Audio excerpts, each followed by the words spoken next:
अस्सलामु अलैकुम वरहमतुल्लाहि वबरकातुहू।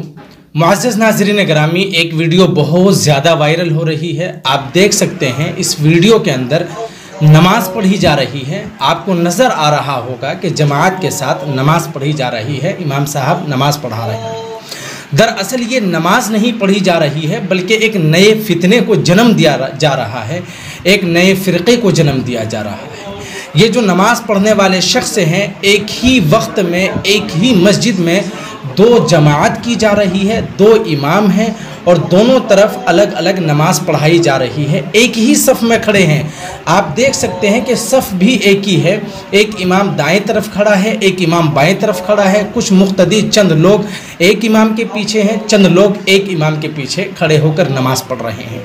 ये शरीयत को चैलेंज किया जा रहा है, इस्लाम को ठुकरा कर, शरीयत को ठुकरा कर इस्लाम की मजाक उड़ाने की कोशिश की जा रही है। वो दीन जो नबी सल्लल्लाहु अलैहि वसल्लम लेकर आए हैं, उस दीन की तौहीन की जा रही है। दोस्तों, जबकि एक मस्जिद में अजान और इकामत के बाद दूसरी जमात करना ये मकरूह तहरीमी है। अगर कोई शख्स दूसरी जमात करता है तो इमाम अबू हनीफा के नज़दीक ये मकरूह तहरीमी है और मकरूह तहरीमी हराम के करीब होता है। अब ये इमाम साहब हैं, ये मौलाना साहब हैं, दो हैं, इनको शायद इस मसले का मालूम होगा, क्योंकि हर इमाम को ये मोटे मोटे मसाइल मालूम होते हैं। उसके बावजूद ये इतनी बड़ी गलती कर रहे हैं कि बैक वक्त दो जमातें कर रहे हैं। दो जमात बैक वक्त करने का मकसद और मनहज ये है, ये दो जमात जो की जा रही है, इससे ये बात समझ में आती है कि कोई ना कोई फितना इन दोनों के अंदर बरपा हुआ है, कोई ना कोई नज़ा हुआ है, कोई ना कोई झगड़ा हुआ है, जिसकी वजह से ये दो जमातें की जा रही है। ये दरअसल दो जमातें नहीं, बल्कि एक फितने को जन्म दिया जा रहा है, एक फितने को बढ़ावा दिया जा रहा है। और ये इमाम साहब तमाम चीज़ों को ताक पर रखकर शरीयत को, कुरान को, हदीस को, नबी सल्लल्लाहु अलैहि वसल्लम के दीन को, अल्लाह के अहकामात को, ये दोनों लोग, दोनों जो इमाम हैं वो नबी सल्लल्लाहु अलैहि वसल्लम के तमाम उन चीज़ों को जो नबी सल्लल्लाहु अलैहि वसल्लम की अहादीस है, कुरान करीम के जो अहकामात है, अल्लाह के जो अहकामात है, उन तमाम चीज़ों को ताक पर रख कर और ये जुर्रत कर रहे हैं कि ये बैक वक्त दो जमात एक ही साथ कर रहे हैं, जबकि ये मकरूह तहरीमी है।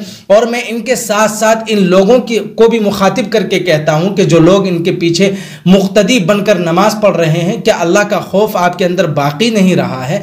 क्या अल्लाह का डर आपके दिल से बिल्कुल निकल चुका है? अल्लाह का खौफ आप लोगों के दिलों से बिल्कुल ख़त्म हो चुका है? इतनी ज़र्रा बराबर भी आपके अंदर गैरत और शर्म हया नहीं बची है, इतनी भी बाकी नहीं है कि कुछ कम अज़ कम शर्म की जाए, हया की जाए कि आपकी वीडियो भी वायरल होगी, लोग देखेंगे तो क्या कयास लगाएंगे आप लोगों से। और आप जो है लगे हुए हैं इस चीज़ के ऊपर कि दो दो जमात बैक वक्त सिर्फ अपने ज़ाती फ़ायदे के लिए, अपनी ज़ाती लड़ाई के लिए, अपने ज़ाती मफाद के लिए आपने दो दो जमात मस्जिद के अंदर करा दिए।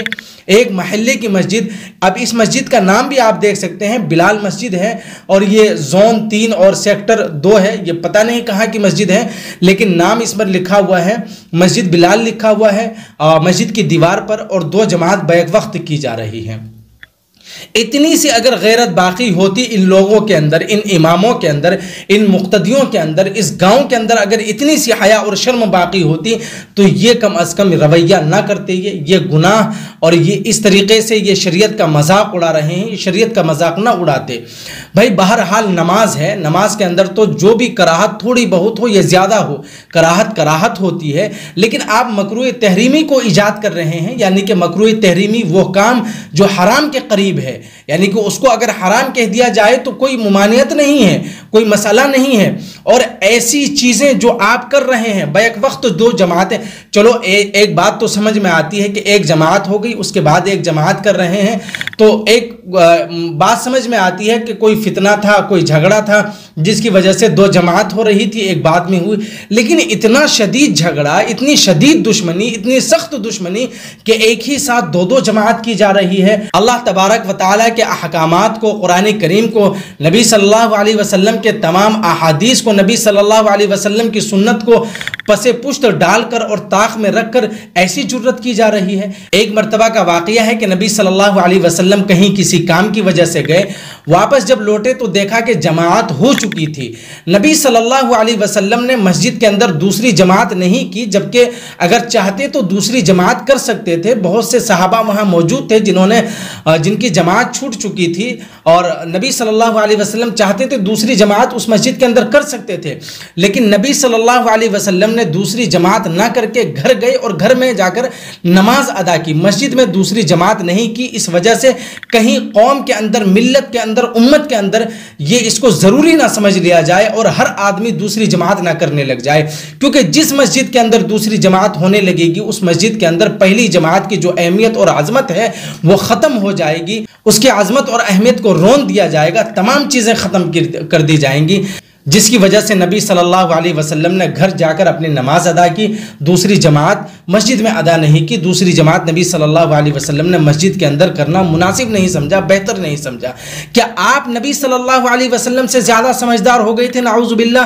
क्या आपने बैक वक्त दो जमात एक ही मस्जिद में, एक ही वक्त में, एक ही सफ़ में दो जमात कर दी आपने?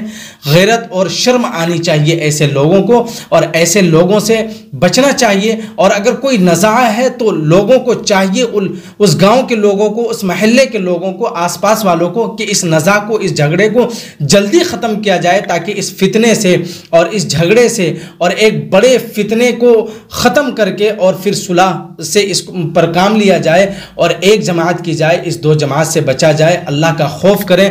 अल्लाह का अजाब दूर नहीं कि उस वक्त जब आ जाए कि जब आप ऐसे काम करने लगो। मैं आपसे हाथ जोड़कर ये गुजारिश करता हूँ कि इन तमाम झगड़ों को अपने ज़ाती मफाद के लिए, अपने ज़ाती फ़ायदे के लिए इन तमाम झगड़ों को आप कर रहे हैं, इनको ख़त्म किया जाए। ख़त्म करके मस्जिद को निशाना ना बनाया जाए, जमात को निशाना ना बनाया जाए। आपको अपनी जमात करनी है दूसरी जगह कर लीजिए, मस्जिद में जो जमात हो रही है वो होने दीजिए। दो जो इमाम हैं उनको भी सुलह करके, और एक इमाम को चाहिए कि अकल से काम ले और एक इमाम जो है वहाँ से चला जाए और दूसरे इमाम के ऊपर दारो मदार छोड़ दे कि वो खुद अपनी जमात करे। वाज़ेह है कि आपको बात समझ में आ गई होगी। सिर्फ आपका इतना सा काम है कि इस वीडियो को ज़्यादा से ज़्यादा शेयर करें, ताकि उन लोगों तक की वीडियो पहुँच जाए जो इस तरीके से शरीयत का मजाक उड़ाते हैं, नबी सल्लल्लाहु अलैहि वसल्लम के अहादीस, कुरान करीम और अल्लाह रब्बुल इज़्ज़त के अहकामात को पामाल करते हैं। अल्लाह रब्बुल इज़्ज़त हमें सुनने से ज़्यादा समझने और उस पर अमल करने की तौफीक नसीब फरमाए।